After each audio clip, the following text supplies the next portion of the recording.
How you doing? It's your Wednesday guy, Caden here, coming with another video. Pretty much just wanted to talk to you guys about the topic this week, as well as I wanted to discuss a few updates and just say happy Pride Month to everybody within our community, LGBTQI and A. Um, Definitely wanted to give a big shout out to you guys, as well as thank you all for following our page, and thank you for watching every video, even if it's not mine. Thank you for watching each video that you guys have watched, as well as any of the guys who was on the channel previously to help our fellow trans brothers out.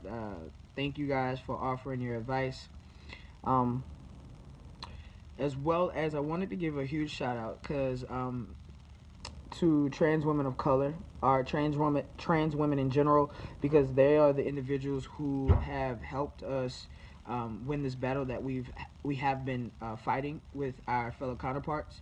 It has been, you know, an extreme battle, especially for them because they were the ones at the forefront of all the discussions and all of the topics that they had to do it, as well as they were at the forefront of our rights and some of the things that we as people within our community sometimes take for granted. So this month is pretty much a celebration of who you are as an individual, as well as the efforts that a lot of trans women, because that's who started our movement, have made and continue to make. So I just wanted to say that before I started my video. But the topic of this week is, has Caden helped or hindered my everyday life? A lot of people don't know this about me, but a lot of the things that I currently do now, some of the things that I do, I have been doing for a while, and some of them aren't new to me. So it's like I've been doing this for a while, even though I medically started transitioning 2 years ago. 2 years and like 2.5 years ago. I'm almost at that point. I should almost. I don't know. Um, so, uh, yeah, like a lot of the things that I do now, they kind of are a little bit easier to do, especially like uh, peeing standing up or urinating standing up. I was able to do that before transitioning. So now that I do it, it is just one of those things that are like, okay, you've been doing this for since you were like, I think middle school. I used to do it in elementary, but not as much as I used to in middle school and high school at home. I used to like really truly like stand up to urinate at home because not a lot of people. My mom wouldn't barge into the bathroom on me or whatever. I never had that. Um, so yeah, like I would just say that it definitely, a lot of the things that I do now are just, it's easier now since I've transitioned, as well as a few things that I want to discuss in this video. Um, as far as my schooling has definitely helped it at transition. I'm sorry, transitioning has definitely helped with school, because before I used to just sit in class and Google top surgery surgeons, and I used to Google just anything revolving around transitioning, name change, surgeries, hormone side effects, and I've done sitting in class because at that time that's not where my head was at. Um, I should have taken a few steps back and actually withdrew from school, but being the gun ho person I am, I take on a lot of things, and even though if I can't handle them, I will take them on regardless, just to see if I can. Which isn't good. Which I'm starting to learn within transitioning, that it's not always good for you, your mental health to take on that many responsibilities. Another thing is work life. Work for me, I really, this is working with Verizon. This time will be the first time that I actually look, physically have the physical attributes of a biological male while working. So a lot of people, when I first went to my interview, I told him, I was like, hey man. He asked me, is there anything that you're personally interested in? I told him, hey, I'm transgender. He wrote it down. He liked it. Really, there was no negative feedback, and a lot of the negative feedback that I have been obtaining has been from family members, but it's just little minor things like, oh, why are you changing your name? Oh, why are you doing this? Oh, and now I used to respond to it, but now I really don't. I don't really try to respond to it, just because I'm at that point in my transition where I accept the fact that Cabrina was here. She was here for 20 something plus years. She has been around people for a very long time, and these people have gotten comfortable with who she was. But she is no longer here, and this is the individual that is here now, and he deserves the same respect that you've given her. So that's kind of how I take it and take it and run with it. So when I get negative feedback, I really don't respond to it unless it's something that is negative and disrespectful, like extremely disrespectful. That's when I will step in and say something. But however, if it's something minor where, oh, why you did this, answer the question and keep it trucking.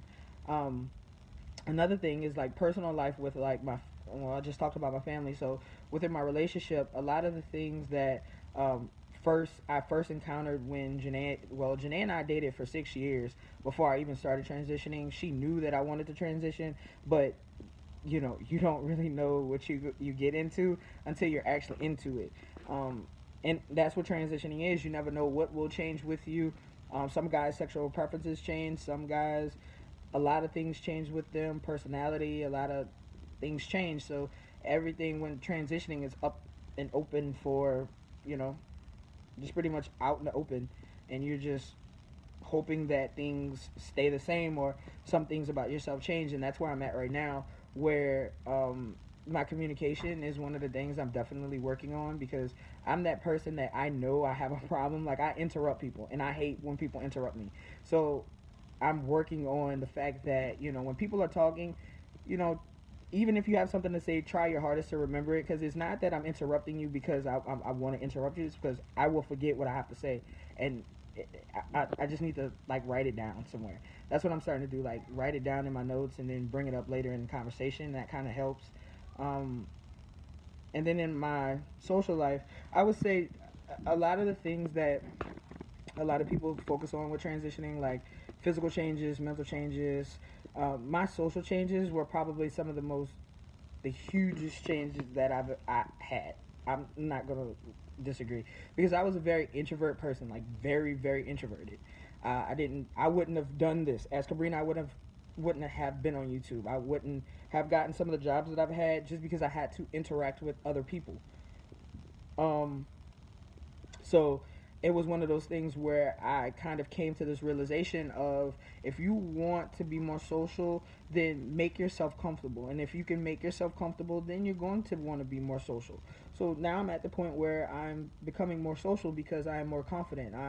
Even though I haven't had any of my surgeries done, I go in front of people, and sometimes it kind of, I'm don't want to say the no, buck your head up a little bit, where you just like, oh, I look good with no surgeries, then cool, I could kind of like maybe hold off on getting top surgery, or I can just save longer and get the surgeon I actually want. So these are just the things that I'm currently going through. So I would definitely say that Caden has not hindered my everyday life. He's definitely made it easier. Now, granted, some ways like communicating, um, it has hindered because my communication has changed since then. But as far as like my everyday life in a holistic perspective, there's more pros than there is cons. And one of the main cons that I've had with transitioning, and I tell anybody this, I wish I would have transitioned earlier. If I would have known the knowledge that I've known from being a bio pre med student, I definitely would have transitioned earlier, just from the knowledge that I've been given with school. Because you know you just at that time I didn't know stuff, and I was just very unsure. And being a minor at the time, you don't want you know to. I didn't want to involve my parents in this something that I really wanted to figure out on my own. So yeah, I would definitely say Caden has helped me a lot, with my confidence, with uh, I wouldn't say my communication. I'm not gonna sit here and lie to you guys. Definitely with my confidence, and anything that revolves around confidence, like as far as being more social, it definitely has helped. Going to work, going to school has definitely helped, just because I'm more confident. Like I said, everything revolves around confidence. And with transitioning, you know, I understand that we have gender dysphoria, and at times the gender dysphoria can be exponential or it can be minute at some points in our transition. However, and this is just a little advice, please remain confident no matter at what point you are in your transition, because being confident can also help with your gender dysphoria. And even though, yeah, you may still look feminine, just for the trans guys, you can still look feminine and then still carry yourself as a man. Trust me, I see it all the time. I carried myself as a man before I was Cabrina. I mean, before I was Caden. So, I mean, while I was Cabrina or before I was Caden. So it was just one of those things where the outside just had to match the inside, and once it did, it was everything has been really smooth. I don't really have anything negative to say besides my communication, and I'm working on that. But other than that, um, not really. But once again, it's your Wednesday guy, Caden. Happy Pride Month to everybody, especially the people that are within our community, but not really within our community. The alliances, definitely. I don't know what the I stands for. I have to go look that up. I saw it today, and I was just like, oh, we added a few things, so that's interesting to go check out. Definitely, we'll be at New Orleans Pride um, this weekend in New Orleans. So if you're downtown and you're in New Orleans, you may run into Janae and I and a friend of ours. Just if you want to talk, please come up, tap us on the shoulder, be like, hey, and we'll probably be like, oh, I've seen you on whatever, and we'll definitely have a conversation if I'm out there. Um, if you want to know if I'm out there, just follow me on my social medias. I'll link everything at the bottom of this video, and we can have a little meetup and maybe a drink or whatever if you're of age. So we can probably do that. So I'll be out there with a few friends, hopefully. So see y'all next week.